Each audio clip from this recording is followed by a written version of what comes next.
Action होगा, falling action होगा, ठीक है, उसमें आपको कॉन्फ्लिक्ट होगा, ठीक है, ये सारी चीज़, क्लाइमैक्स होगा, ये सब मूवी में भी होता है। तो आप बोल सकते हैं कि मूवी जो है वो एक परफेक्ट एग्जाम्पल है ड्रामा का। उसके अलावा कैरेक्टर्स भी होते हैं, सारे कैरेक्टर आपको मूवी में मिल जाएंगे, आपको कॉमेडी कैरेक्टर भी मिल जाएगा अगर इस टाइप से मूवी बनाई गई हो जिसमें सारे कैरेक्टर्स लिए गए हों, ठीक है, प्रोटेगोनिस्ट भी मिल जाएगा, विलन भी मिल जाएगा, एंटेगोनिस्ट भी, कोई कॉमेडियन भी मिल जाएगा। तो कैरेक्टर्स को भी ध्यान में रखना चाहिए।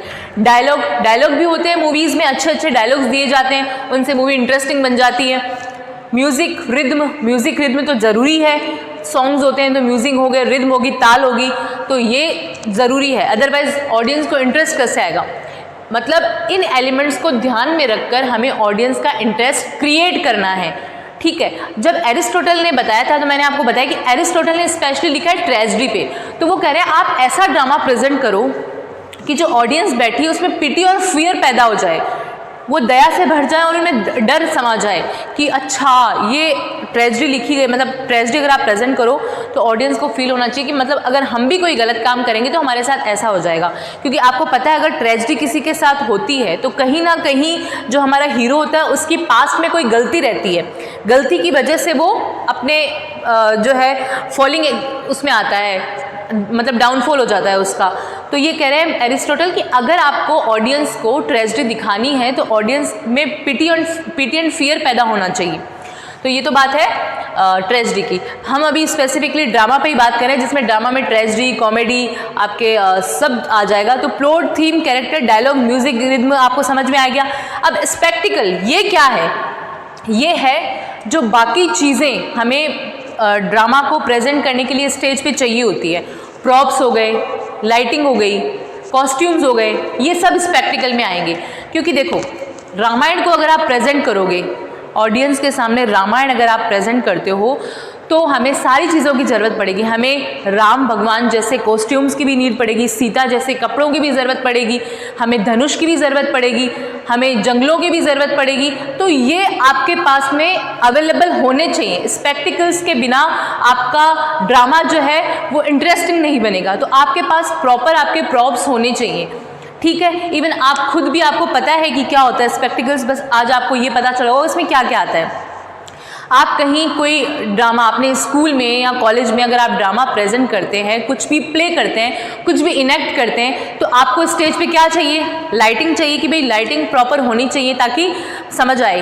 अगर अंधेरा जहाँ करना है वहाँ अंधेरा कर दिया जाएगा, जहाँ उजाला करना है वहाँ उजाला कर देंगे। उसके अलावा आपको प्रॉप्स चाहिए। सपोज़ आप रामायणी इनेक्ट कर रहे हो, रामायणी जो है अपने स्टेज पे दिखा रहे हो अपनी स्कूल में या कॉलेज में, तो आपको क्या लगेगा कि मुकुट होना चाहिए, हमारे पास में कॉस्ट्यूम्स होने चाहिए अच्छे, ठीक है, धनुष होना चाहिए, हमें कुछ सीनरी चाहिए, ठीक है, जिसमें हम दिखा सके कि हम जंगलों में हैं अभी, या फिर हमें जो है एक अच्छा राज सिंहासन चाहिए जिस पे राम सीता बैठते थे।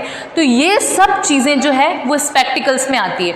तो ये भी इम्पॉर्टेंट है ड्रामा लिखने के लिए, क्योंकि अगर ये इसका यूज़ हम नहीं करेंगे तो फिर कैसे हम अच्छा इंटरेस्टिंग ड्रामा दिखा पाएंगे। ये तो हमारा एरिस्टोटल बोलता है इन सब के लिए। अब देखो elements of drama according to the modern theatre. Modern theatre में जो है ड्रामा का क्या क्या यूज़ है, देखो उसमें कैरेक्टर है, प्लॉट है, थीम है। कैरेक्टर की स्पेलिंग थोड़ा सा मिस्टेक हो गया है, मैं सही कर देती हूँ लिखने में।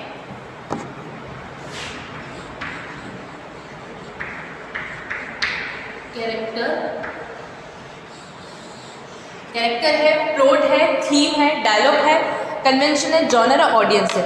ऑलमोस्ट चीज़ें सेम हैं, जैसा एरिस्टोटल ने लिखा है वैसा ही मॉडर्न थिएटर में भी है, बट कुछ कुछ चीज़ें जो है नई कर दी गई हैं। अब देखो कैरेक्टर आपको पता चली गया, प्लॉट आपको पता है, थीम आपको पता है, डायलॉग आपको पता है। कन्वेंशन क्या होता है? ये होते हैं these are the techniques and method used by playwright and director to create the desired stylistic effect. कि मतलब जो अगर कोई ड्रामा प्रेजेंट कर रहा है वो अपने अकॉर्डिंग क्या चाह रहा है, मुझे कैसा कॉस्ट्यूम चाहिए, या मतलब उसका जैसा डिज़ायर है उस अकॉर्डिंग इफेक्ट डाल दिया जाए। जॉनर क्या है? Genre refers to the type of play. ये टाइप ऑफ प्ले है। Some example of different genre include comedy, tragedy, mystery and historical play. इसमें तो है कि थोड़ा सा जो प्रेजेंट कर रहा है उस कि डिज़ाइन को ध्यान में रखा जाता है, एक तरह से नई स्टाइल में अगर वो चाह रहा है कुछ तो दे दिया जाता है। जॉनर में कि किस टाइप का जॉनर है, ये कॉमेडी है, ट्रेजेडी है, या फिर हिस्टोरिक प्ले है, कैसा है, मिस्ट्री प्ले है, रहस्यमय कुछ स्टोरी है, क्या चल रही है, तो वो भी ध्यान में रखा जाता है जॉनर का भी। ऑडियंस आप सबको पता है कि ऑडियंस क्या होती है, तो ये हमारे मॉडर्न ड्रामा में ज़रूरत होती है चीज़ों की। ये आपका था, मैंने आपका ऑलमोस्ट बता दिया है कि जो क्या होता है हमारा ड्रामा, आपको क्लियर हो गया होगा कि ड्रामा क्या होता है। देखो अब एक बार फिर से बता दूं कि जो ड्रामा है वो ग्रीक वर्ड से आया है जिसका मीनिंग है एक्शन, और जो फिलोसफर हैं एरिस्टोटल ग्रीक के, वो इस ड्रामा वर्ड को अपनी बुक पोएटिक्स में लेके आए हैं जिसमें 26 चैप्टर्स हैं। और क्या हुआ है इसमें कि the person who writes drama for stage direction is known as playwright और ड्रामेटिस्ट। जो ड्रामा लिखता है उसको प्ले राइट या ड्रामेटिस्ट बोलते हैं। Drama is a literary device in which playwright express his ideas and thoughts before the audience on the stage. Before the audience, before मतलब audience के सामने प्ले करता है, वो होता है ड्रामा। तो आपको ड्रामा क्लियर हो गया होगा कि ड्रामा के एलिमेंट्स ये हैं, और अकॉर्डिंग टू एरिस्टोटल एलिमेंट्स ये हैं, according to modern theatre elements ये हैं। तो ये हमारा जो है ड्रामा है, ये आपके लिटरेरी डिवाइस के अकॉर्डिंग इम्पॉर्टेंट है। आप इसका स्क्रीनशॉट ले लें, आप इसको समझें। आपको बहुत सारे वीडियोज़ मिल जाएंगे ड्रामा पे। इसके अलावा आपके पास अगर ग्लॉसरी है उसमें आप पढ़ सकते हैं, गूगल पे आप पढ़ सकते हैं। तो आप ड्रामा के लिए कहीं से भी हेल्प ले सकते हैं और आप अपने खुद के अच्छे और नोट्स बना सकते हैं। बट मैंने आपके लिए बहुत बेसिक जो चीज़ें इंपॉर्टेंट थी ड्रामा के लिए वो बताई है, तो आपको ड्रामा समझ आ गया होगा। ड्रामा के लिए आप एक बार मेरा नॉवेल का और प्लॉट का वीडियो भी देख लें। ये दोनों वीडियो अगर आप देख लेंगे तो आपको ड्रामा और अच्छे से क्लियर हो जाएगा, क्योंकि स्पेशली मैंने प्लॉट और नॉवेल पे वीडियो बनाया हुआ है, तो वो आप एक बार देख लें तो आपको अच्छे से क्लियर हो जाएगा। रिद्म पे भी वीडियो बनाया हुआ है, वो भी आप देख सकते हैं। Thank you.